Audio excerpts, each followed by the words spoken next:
You're listening to the Full and Thriving podcast, a place where courageous women come to break free from food obsession, heal their relationship with their body, and strive to live a life that's present, lighthearted, and meaningful. If you're listening, my wish is that this podcast serves as a catalyst that inspires you to nourish your body, nurture your mind, and energize your spirit. I'm your host, Meg McCabe, a certified life coach and eating disorder recovery coach with a PhD in having a good time. Just kidding about that last part. Anyway, thank you so much for listening and enjoy the show.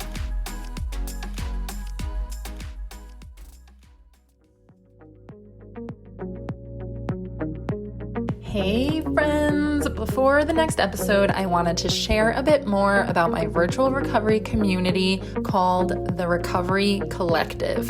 For less than a cost of one therapy session per month, our members get access to workshops, group coaching with me, cook-alongs, yoga, recipes, meditations, and even a private Facebook community. It is seriously the most fun community in the eating disorder recovery world right now. If your eating disorder is making you feel isolated and alone, this place will lift your spirits and bring you the connection you're looking for. So I ask you to join all of us. Go to recoverycollective.mykajabi.com or you can check out the link in the show notes. I look forward to seeing you inside the collective and enjoy this next episode. Hello, everyone. Welcome to another episode of the Full and Thriving podcast. Thank you so much for being with us today. Today, I have an amazing guest. I'm so excited. She's actually a therapist who specializes in anxiety disorders, OCD, and eating disorders and other disorders under that anxiety category. This is Kimberly Quinlan. Thank you for having me. You're so welcome. And for those of you listening, I sought out Kimberly because so many of you were asking me about how eating disorders are related to OCD. And I wanted to bring in a specialist. So Kimberly, it's just great to have you here. I think you're going to answer so many questions that the listeners have. Sure, no, I'm happy to be here. I'm excited. I also want to let you know that after I discovered you and decided I wanted to have you on the podcast, I was reading your website and you also specialize in things like nail biting and skin picking. And I feel like I would have been the perfect client for you back in the day because I lived with an eating disorder growing up. I'm recovered from that. And I am a chronic nail biter, skin picker, mouth chewer. This is something I'm like secretly really hoping I can learn from you on that things too. Yeah. So no, those we call those body-focused repetitive behaviors. That's their classification. They're very common alongside OCD and anxiety disorders. And because of the big connection between eating disorders, they're common there as well. Okay, good to know. Maybe I'll take home a few things for myself after chatting with you today. But before we dive into OCD and eating disorders, I really wanted to learn more about your background. So could you please share a little bit about yourself with the listeners today? Sure, yeah. So I myself am in recovery from an eating disorder. I have been, I think, in recovery for probably 12 or 15 years, 12 or something like that. When I decided to become a therapist, I really wanted to specialize in anxiety. And so I landed an intern position at an OCD center. It was the one place I could get an internship where I could run groups, which was originally my plan. And I'd never, ever met anyone with OCD in my whole entire life that I knew of. And I started to get into this work and I just fell in love with it. And I really started to see such an overlap between my eating disorder behaviors and similar sort of compulsions that people with OCD do. And so I just fell in love. And that's sort of why I stuck with OCD as my main specialty. And then since then, it's just, as you're saying, like so many people have this overlap of these additional coexisting disorders. And so I continue to get training in those areas. I mean, I'm not trained in all the overlaps, but the specific overlaps that I chose. Mm-hmm. What do you think made you fall in love with helping people with anxiety disorders and OCD specifically? So I just find, well, I always say, being in therapy with my clients is like church for me.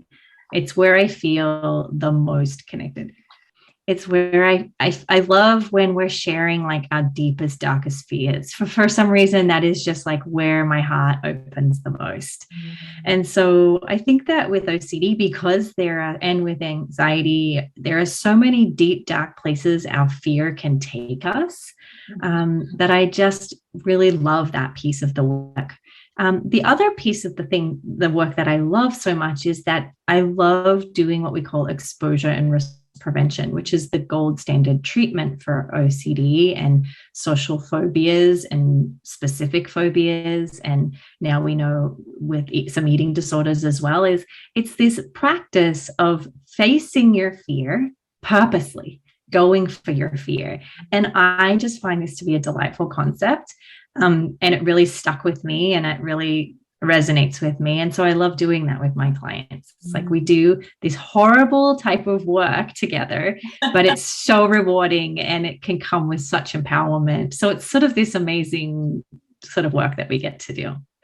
That is really fascinating. And I feel like you're just a brave adventurer, just diving into the face of fear, someone who wants to help people face their fears head on.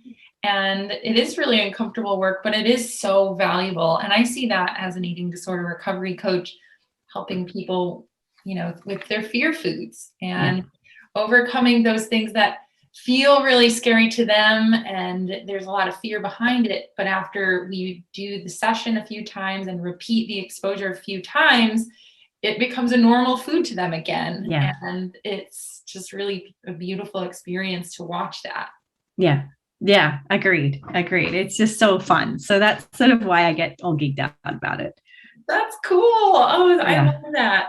So could you explain a little bit more about what OCD is for those who might not know, and then also how OCD can coexist with eating disorders? Sure. So OCD is obsessive compulsive disorder. So let's define an obsession. An obsession, this is the big misunderstanding. So there are many misunderstandings about OCD. And one of them is that obsession means you like it, right? That you like things, right? So some people go, I have such an obsession with this new lipstick, or I'm so obsessed with such and such. I love lining my things up. So under the definition of OCD, an obsession is an unwanted, repetitive, intrusive thought or feeling or a sensation or an urge or an image, right? But it's repetitive, it's unwanted, and it's usually very, very distressing. So that's sort of the criteria for having an obsession. And then when we have that obsession, of course, naturally, no one wants to feel that feeling. No one wants to have uncomfortable thoughts and feelings and sensations all day. And so what naturally we do as human beings is we end up doing a safety behavior to try and remove or reduce that discomfort. And we call that a compulsion. A compulsion is a behavior that is either physical or mental, right? And that's where, again, another big misconception about OCD is people will say, you don't have OCD. I never see you wash your hands, or I'm not seeing you line things up or jumping over cracks. You can't have OCD. But OCD, a lot of the compulsions are hidden. They're mental rumination, they're avoidance, they're reassurance seeking, they're Googling.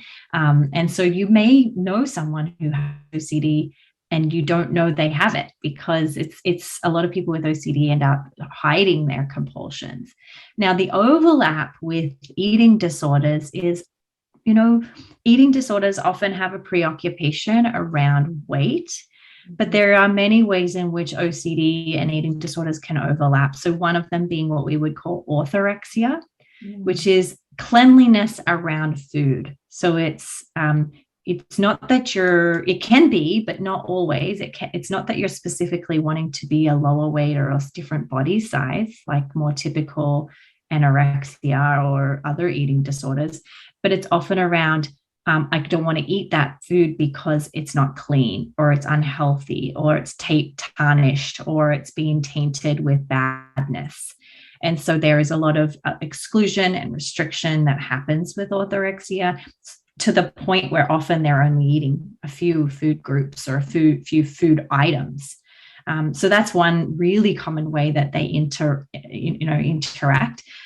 It can also be not where they completely clash, but that two different diagnoses sort of interact and coexist together. So you might have anorexia around, restricting food and wanting to change body weight and body size and so forth, while also having OCD around the numbers. So I can't have 150 grams of this, it has to be 155, or I can't have the number 5, so I have to measure around that number because 5 is tainted or 6 is tainted.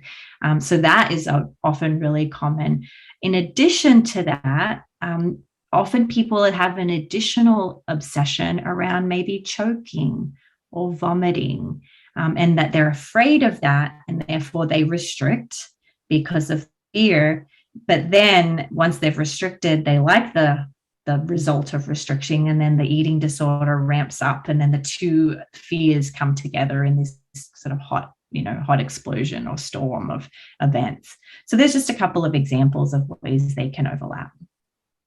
Wow, there's so many different ways. And I feel like it would be confusing as someone who's not aware of these things to know what's really OCD and what's the eating disorder. Would you say there's a way you can start to distinguish the two, or is it okay taking them as one kind of conglomerate together when you're going through treatment? Yeah, so we would always do a functional analysis and thorough assessment of the person.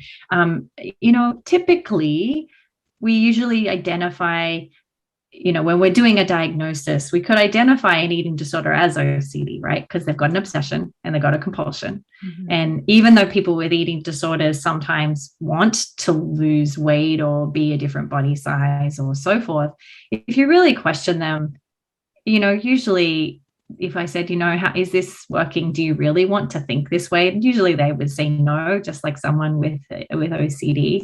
So they can look really similar. That diagnostically, the main thing we separate between the two is whether the obsession is body related or food related. And that can be a diagnostic separation. But the truth is, I myself, one of the reasons I love treating people with OCD is the whole way in which OCD plays out was exactly how it played out for me. Right? Like I could easily digest this cycle that I was stuck in. I have the thought, I do it. I do this compulsive exercise was big for me. Like I would calculate what I've taken in. I would exercise exactly that much off, and then that would reinforce that I had that fear, and that fear was important. So I do it again. And I was just stuck in this loop, and if I was unable to exercise, I would then calculate what I would need to restrict to keep, so I think that they can look very, very similar and be treated very, very similar. Mm-hmm. I totally see what you're saying there. And I appreciate you sharing that example of your life. What was the fear for you that you kept reinforcing in that cycle, if you don't mind sharing? Yeah, it was just weight gain. Weight gain. Weight gain. It was, if I gained weight, I'll be seen as unsophisticated was a big core fear of mine. I grew up in the country. I grew up on a ranch, like a farmer's daughter. And I think I had really attached this belief that I lived in the city and I didn't want people to know that about me. And I had again, this is all like, anti-fat bias and fat phobia that is deeply ingrained in me, is this idea of like, if I'm in the city, I can't be seen as a farmer's daughter, which again is a total generalization, I realized. And so it was this cycle I got stuck in through exposing myself to not engaging in exercise and not, restricting, I had to sort of face that. And were you guided with a therapist through that process, or was that something you kind of figured out as you went? No, I had a great therapist. She's actually like saved my life, and it's funny because I'm actually more of a colleague with that therapist now, seeing that it's been so many years. And she's mentioned to me like, oh, you protected yourself so much from me, like you wouldn't let me in. And I think she kind of got me going. And then from there, I did a lot of the recovery on my own, but I was very protective. I would not let her in with some of the behaviors I was doing. I was a bit deceptive. Really? I see that all the time. So were you kind of hiding some things or only letting her in partially? Yeah, not on purpose. I didn't do it consciously. I didn't realize, I wouldn't let myself accept it was an eating disorder. I still think, if I'm being completely transparent, a part of it for me was I didn't feel like I was disordered enough to say it was an eating disorder. So I would always call it anxiety. Like I just have anxiety about food, not an eating disorder. So I think I wouldn't even allow myself to really recognize how big the problem was. Yeah, I had the same experience, and I was using overt behaviors.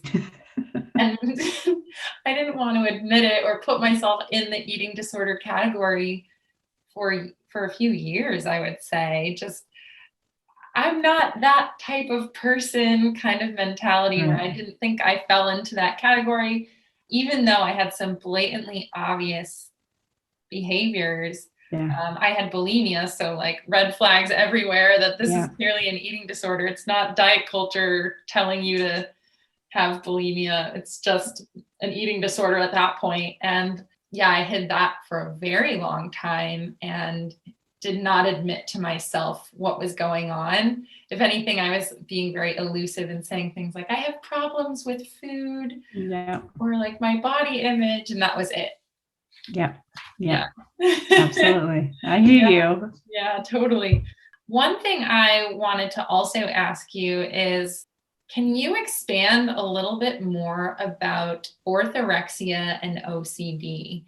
Just if you can just share more about what you see as probably common things, how someone might be able to start getting help for that, because I think that's a very common overlap. Yeah. So similar to other styles of eating disorder, the first thing to know about orthorexia is our society very much reinforces orthorexia, right? This belief that organic foods are better, you shouldn't put chemicals into your body and so forth. And so this is being fed to us everywhere, right? And I would even see news articles and doctors recommending these lifestyles, right? And I'm not a pro or against it. I think the main thing for us to recognize is that people with orthorexia are often being communicated like there's junk food and we shouldn't have junk food and so forth. So orthorexia, the reason that we overlap it with OCD is it is related to contamination OCD. So contamination is the fear of germs or some kind of substance or chemical. Often people will engage in hand washing, that's typical hand washing and avoidance to reduce the risk of being contaminated. With orthorexia, there is a food contamination where they will avoid or restrict different foods in fear that the food will contaminate them. Similar to other eating disorders, people with orthorexia usually don't want to change their behaviors because they do believe that they've been told, and they've maybe some research to show that chemicals are bad or organic, non-organic foods are bad for you. And so there's some really important concept at the beginning of treatment to really help educate them about that we can eat organic food, but we don't have to eat only organic food, and that that non-organic food is actually not going to contaminate them. And so that's a huge part of treatment. But the main compulsion, like I said, is a lot of avoidance, right? So restriction of food groups. Mostly by the time I see a patient with orthorexia, they're down to maybe a handful of foods. And often they're very, very malnourished at that point. So we do need to have a medical team, because even though they're eating the cleanest, most organically, farm raised or, sustainable food items, they're not getting the nourishment that they need and the variety that they need. And so there's often iron deficiency or other nutrient deficiencies by the time we see them. Wow. That contamination factor is very interesting to me, because that wasn't something I lived with when I had my eating disorder. But I do have friends who do have orthorexia or have had it, or they've just had germophobia. Mm-hmm. And the idea of contaminating food, it just seems, it's hard to explain. I'm just intrigued by that piece. So would you say it's a fear of toxic chemicals and things getting into the body that aren't meant to be there? That's really behind it? Yeah. So, and it could be multiple things. OCD picks whatever the heck it likes. It often doesn't need a lot of reasoning, right? It could just pick one thing. It could be, I don't want to, we shouldn't have one specific chemical, and it could be just one, right? And they could be okay with other forms of let's say pesticide or some form of chemical that keeps the product fresh and not get germs inside it. A lot of it, we have a lot of those to keep food safe so that we can all have access to really, fresh food. So it could be just one, or it could be a blanket statement, like nothing unorganic, or nothing that's not farm raised, nothing that's not local. So OCD will jump onto whatever theory it wants. Doesn't need a ton of research behind it for it to catch on one thing. Yeah. And so it depends on the patient. And I will make sure I emphasize, a lot of people with anorexia, binge, bulimia, have orthorexia as well. So they're not just afraid of the contamination of the food. They also have a typical eating disorder or an atypical eating disorder where there's a fear of, weight gain or body shape change and so forth. That's very interesting. So as far as treatment is concerned, you mentioned people might come to you with just a handful of safe foods that they're eating, and they come to you in a very malnourished place, and there's a whole medical team involved trying to get them back to a recovered place. Mm-hmm. And what would you say are the first steps in treatment? Like what do you focus on when someone comes to you with that little bit of options for what they feel safe eating? Well, we have to do first a lot of psychoeducation, because most people with these, they don't want to face their fear. They don't want to eat their feared foods. Why would I want to do something that's so uncomfortable when I'm already so uncomfortable? I'm already suffering. So it's a lot of education about the cycle of obsessions and compulsions, and helping them to understand that their avoidance and their compulsions are actually reinforcing that fear. So we do a lot of education, a lot of compassion work at the start, and a lot of educating about potential tools that they can use, not to remove their discomfort. We don't remove discomfort in treatment. It's counterintuitive, but we don't talk about how to reduce discomfort. We talk about allowing discomfort and writing waves of discomfort and urges. And so we talk a lot about how we can actually interrupt that cycle where you're just stuck on a hamster wheel. We talk about, that there is this sort of goes against the grain way of dealing with the cycle. Once we've done that, we identify all the obsessions and all the compulsions. And from there, we work at, so the gold standard treatment that I'm talking about is called exposure and response prevention. So when we have an obsession, we identify what they all are, and we come up with ways we can expose you to your fear. It's usually eating food, right? Yes. But that's 50% of the work. The other 50% is that response prevention. So when you expose yourself, let's say, to a non-organic carrot to start, let's say you pick one feared food, you expose yourself to that. Then we practice response prevention, which is then not engaging in other compulsions we would typically do, right? Which might be mental rumination, mental calculating, mental checking for fat on our body, or checking. Some people go as far as like going for many blood tests, right? Or you could be anything. We might check for reassurance. Are you Googling, asking a loved one, am I going to be okay? And so forth. We might check for self-criticism and self-judgment and self-punishment for eating that carrot, right? Yeah. And these are little nuanced ways that we engage in reinforcing that feared cycle. And we work at undoing all of those compulsions. And then once we do that with the non-organic carrot, we move to the next thing, the non-organic wheat thins or whatever they're ready to do.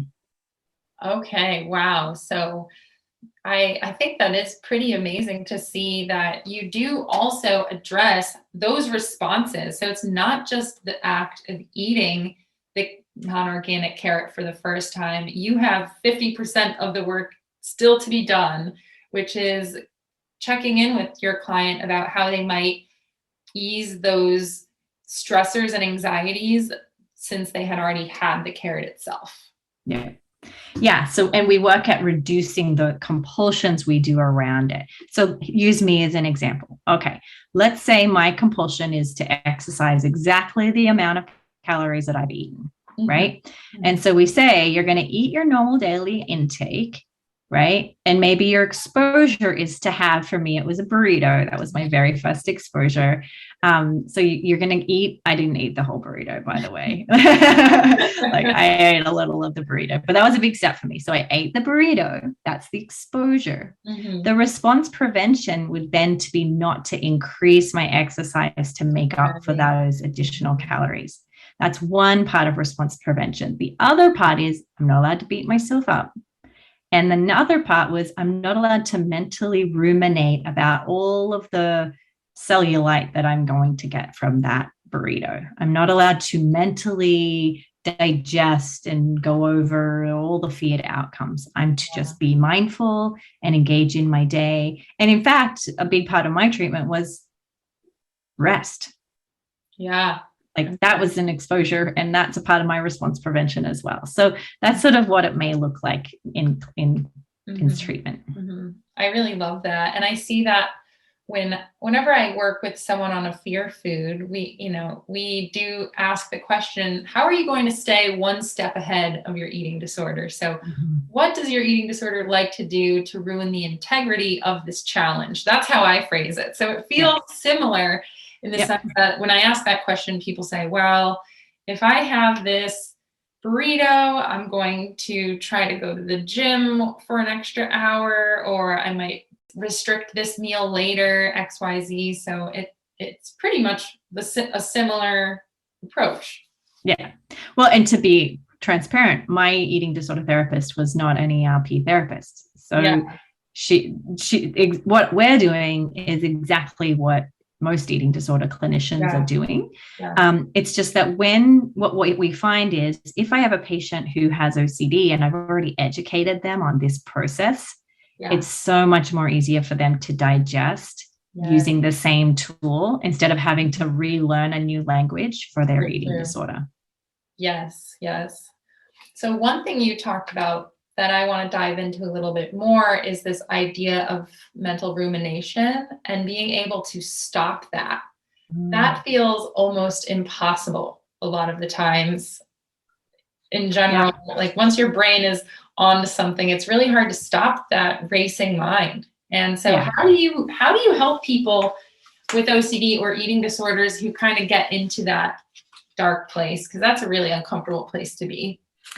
Yeah. So the first step is to talk with my patient about effectiveness, right? So we talk about when you're ruminating, what is it that you're actually trying to solve, right?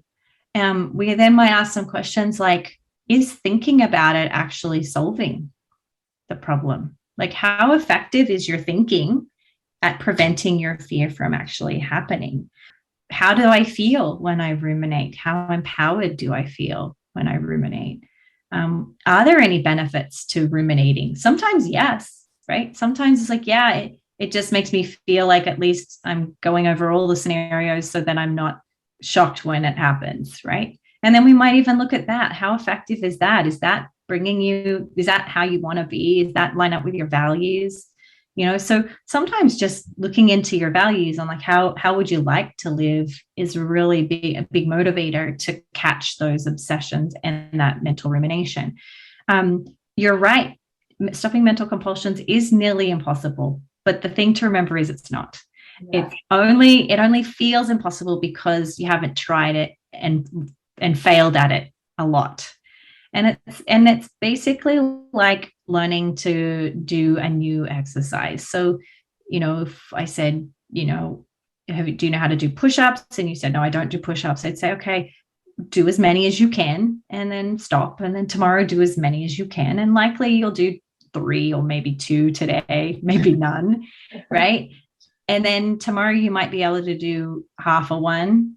And then if you keep practicing, you will slowly get better at it. But you're going to have to be able to fail 1,000 million times at this to get the skill of bringing your attention back to the present. So the beauty is you've got all of these senses that you can use to help you. So once you're aware of it and you've acknowledged that it's not helpful and you've acknowledged that it doesn't make you feel better and you've acknowledged that it doesn't help you with your values, then you have your senses to check in with. And I encourage people to be very tactile. Right on my office here, like you can't see, I know, but like I have all these marbles, different shapes, different sizes, and my clients see me, I'm constantly touching and playing because it grounds me, right? I'm so present because I'm in touch with the sound of your voice and the look of your face and the feeling of I'm here with you.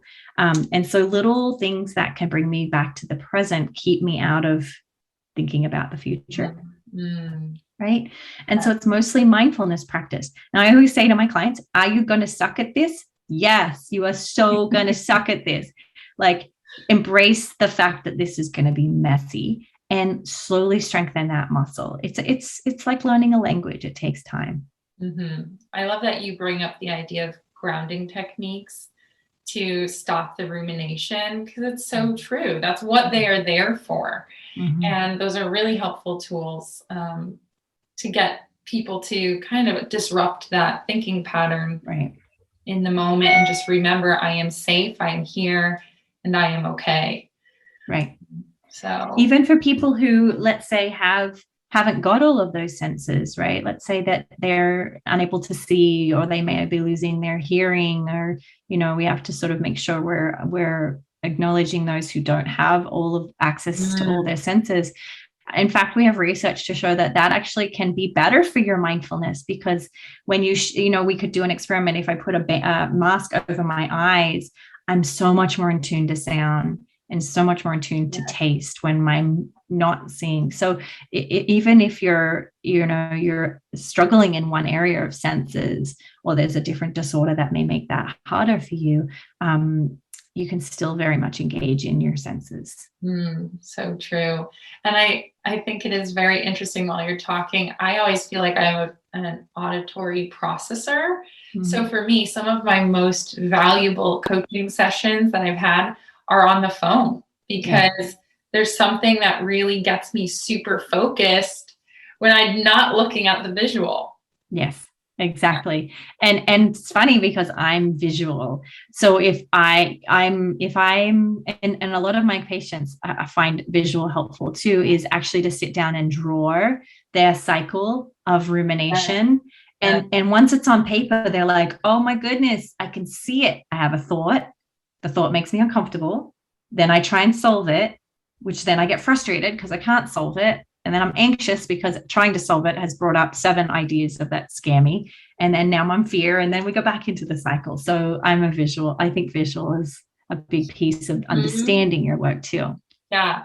I love that. I definitely think drawing out cycles that you notice and patterns in your life in this way or just other areas of life can be really helpful in learning about yourself and identifying different things that can help you get better, or transform as a person.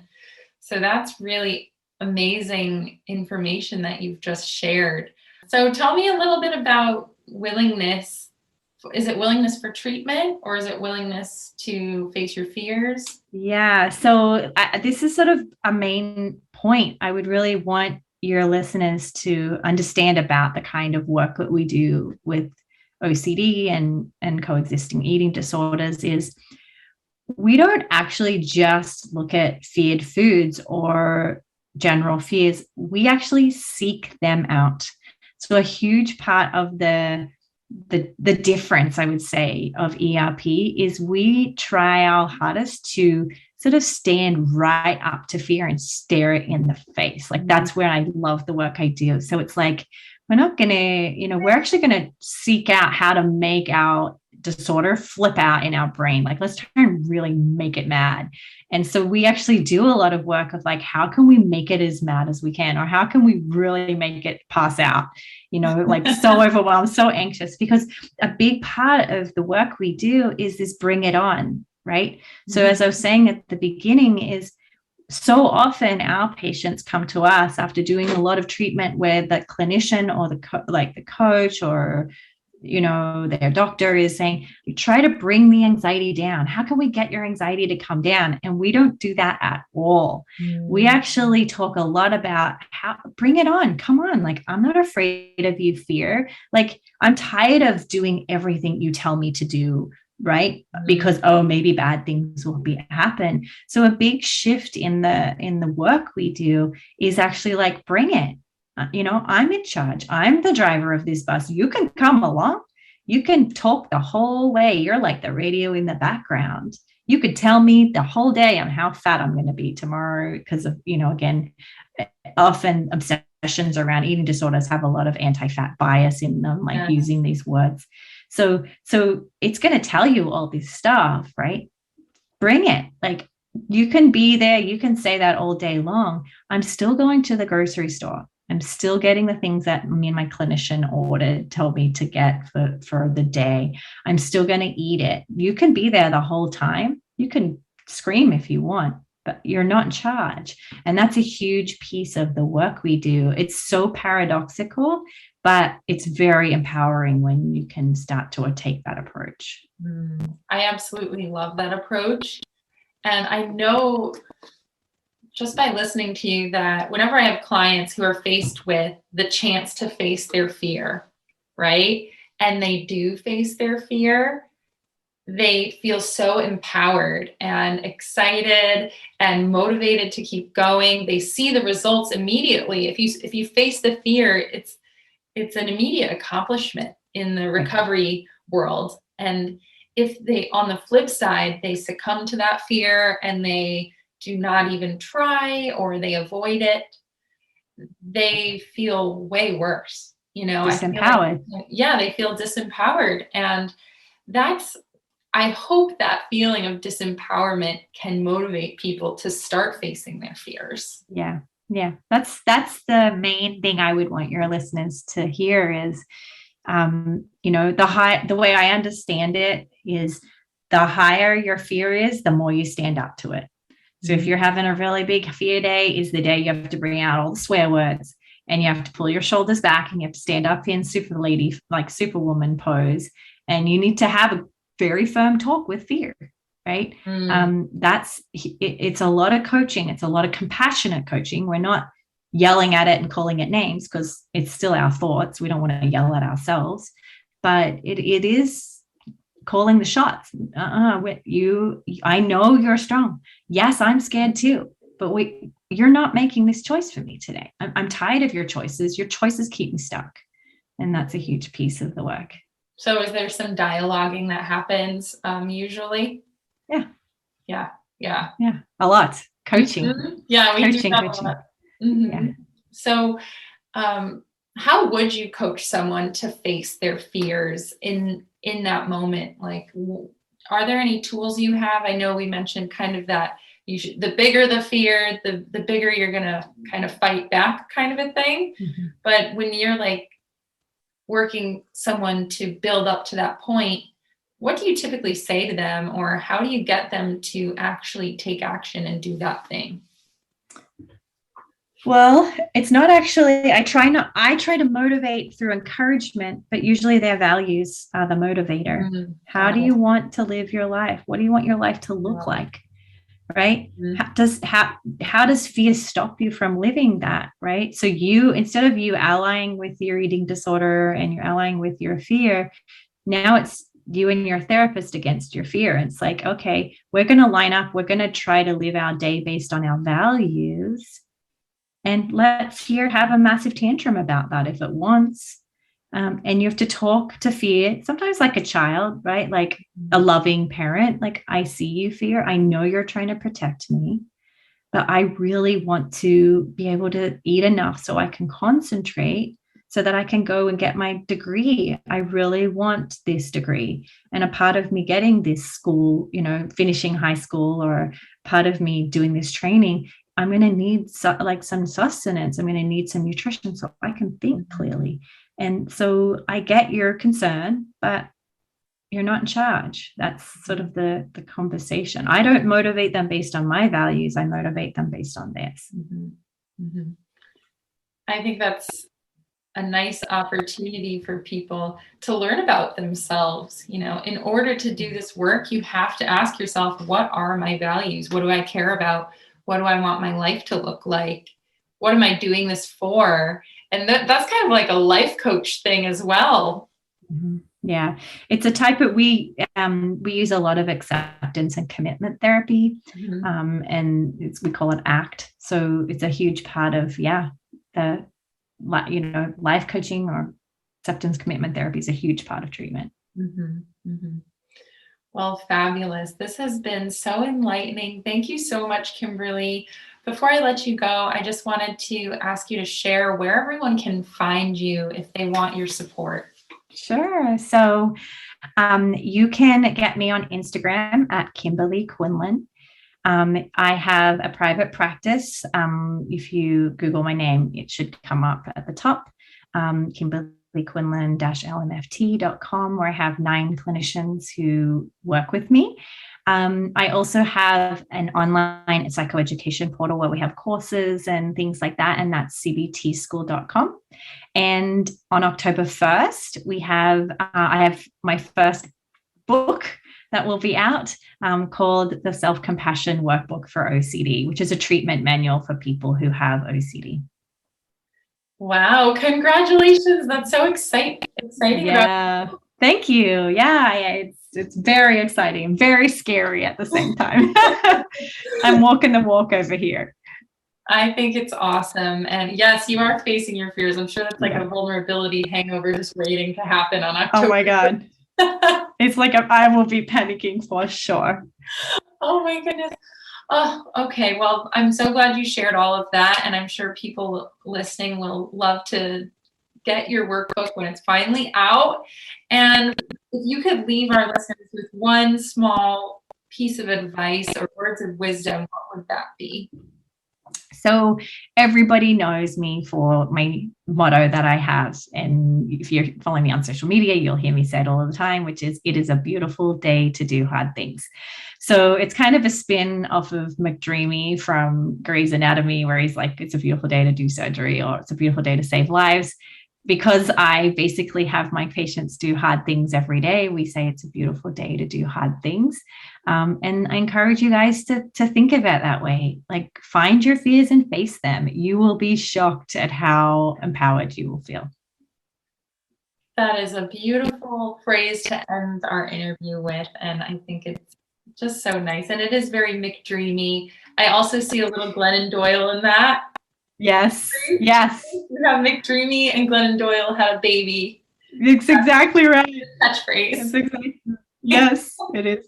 And I actually said it on a live once, not even really planning it. And then within a few like days, people were like, I've been using it and it helps so much. And then it just became a thing. Now we have merchandise and all the things with it on there. So it's becoming a thing. Very cool. I was thinking you have to do merchandise with that on it. Yeah. Yeah. Shirts and bags and mugs and things. Yeah. Definitely. All right. Well, thank you so much. I hope you have a wonderful rest of your day. Thank you. You too.